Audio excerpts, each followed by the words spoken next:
আসসালামু আলাইকুম। এই ভিডিওটা যেটা দেখছো এটা কিন্তু রবিবারেরই ভিডিও, বাট এই রবিবারে না, এটা হচ্ছে ৯ তারিখের ভিডিও। মেবি রবিবার ৯ তারিখে ছিল, আগের রবিবার। তো যাই হলো, তো সেদিন কিন্তু বৃষ্টি পড়ছিল। তো আমি সকালে উঠে কিন্তু আবার দরজা লাগিয়ে আবার শুয়ে পড়েছিলাম। দেন উঠে খাওয়া দাওয়া করলাম। আর যেহেতু সেদিন ঠান্ডা ঠান্ডা দিন ছিল, সেই জন্য ওটা কিন্তু পরোটা ছিল না, এটা রুটিকে একটু তেল আর অল্প একটু ঘি দিয়ে মানে গরম করে নিয়েছিলাম। তো এভাবে খেতে কিন্তু বেশ ভালো লাগে। আর তখন 10টা 15 বাজছিল, তারপরেও কিন্তু আমার ঘর থেকে বেরোতে ইচ্ছা করছিল না। তারপরেও একটু বসতে বসতে নিজেকে একটু সান্ত্বনা দিয়ে বেরিয়ে পড়লাম। তারপর আমি কিন্তু দুটো রুটি বানিয়ে নিয়েছিলাম। আমার হাত আর জামাতে বুঝতেই পারছো রুটি বানিয়েছে, আমি কিন্তু অকর্মার ঢেকি না। দেন একটা সময় আমি ভাবছিলাম যে স্নানটা করেই আসি। আর যা সেদিন বৃষ্টি আর শীত পড়েছে হুট করে, তো আমার একটু কোল্ড অ্যালার্জি আছে, সেই কারণে কিন্তু আমি খুব ভয় পাচ্ছিলাম যে আরও বেশি হয়ে যাবে, বাট হয়নি। তো আমি স্নান করতে চলে গেছিলাম। আর শীতের টাইমে কিন্তু এই দিনটায় ভয় করলে পরেও কিন্তু যতক্ষণ আমরা গায়ে জল ঢালবো ততক্ষণ কিন্তু গরম গরম বেশ ভালোই লাগে। দেন যখনই জল মানে স্নান করা বন্ধ করে দেবো, অনেক ঠান্ডা লাগে। আর স্নান টান করে কিন্তু আমি জামা মেলার পরে ওপর ছাদ চলে গেছিলাম। মিডিল ছাদে জামাটা মেলে দিয়ে ওপর ছাদ দিয়েছিলাম। আর এই দেখো এইদিকে আমি চলে আসছিলাম, তার কারণ হচ্ছে ওখানে হচ্ছে আমার দিদির বাড়ি, দিদির শ্বশুর বাড়ি। তো আমি এখান থেকে দেখার চেষ্টা করছিলাম।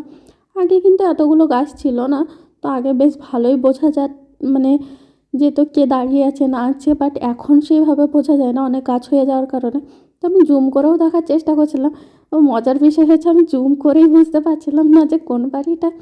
বাট এই মাটির পাশে যে দোতলা গ্রিন টাইপের একটা দোতলা বাড়ি আছে, ওটাই কিন্তু আমার দিদির শ্বশুর বাড়ি। তো আমি জুম করেও দেখার চেষ্টা করছি, বাট তারপরেও বৃষ্টির কারণে আর অনেকগুলো গাছ থাকার কারণে কিন্তু বোঝা যাচ্ছিল না।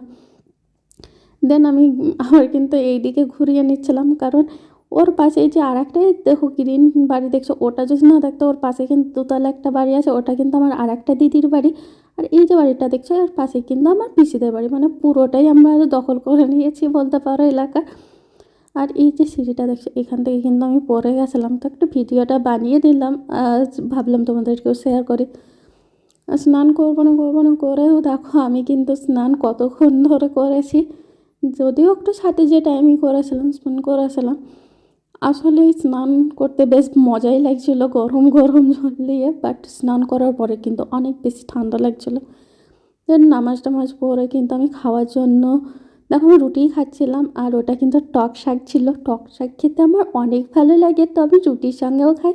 আসলে আমার যেটা ভালো লাগে সেটা আমি সবার সঙ্গে নিয়ে খাওয়া পছন্দ করি। আর তারপরে সন্ধ্যাবেলায় কিন্তু আমার খুব খিদে লেগে গেছিলো। আর শীতের টাইম কী খাবো ভাবছিলাম, তো চাউমিন বানিয়ে নিলাম।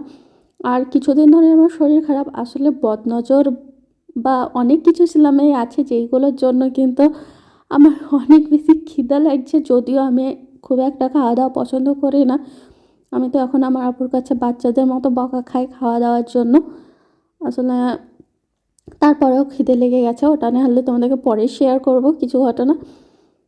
দেন আমি এখানে মশলা মানে ঠান্ডাও লেগেছিলো, সেই জন্য মশলা ম্যাগি বানিয়ে নিয়েছিলাম। মশলা ম্যাগি কী এখন ভাবছো, কারণ এটা আমারই রেসিপি ধরতে গেলে। তো এটা খেতে খুব একটা ভালো না হলেও অল্প টাইমের মধ্যে হয়ে যায়।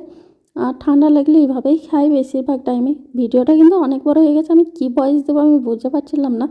তো আমি এইভাবেই বক বক করে যাচ্ছিলাম। আর এই দেখো চা, চা খেতে কিন্তু আমার বেশ ভালো লাগে। আসলে চা শুধু চা নয়, ইমোশন মাথা ব্যথার টাইমে তোমার কোন মেডিসিন লাগে আমি জানি না, বাট আমার তো চা খেলেই মাথা ব্যথা মনে হয় অনেকটা কম হয়ে যায়।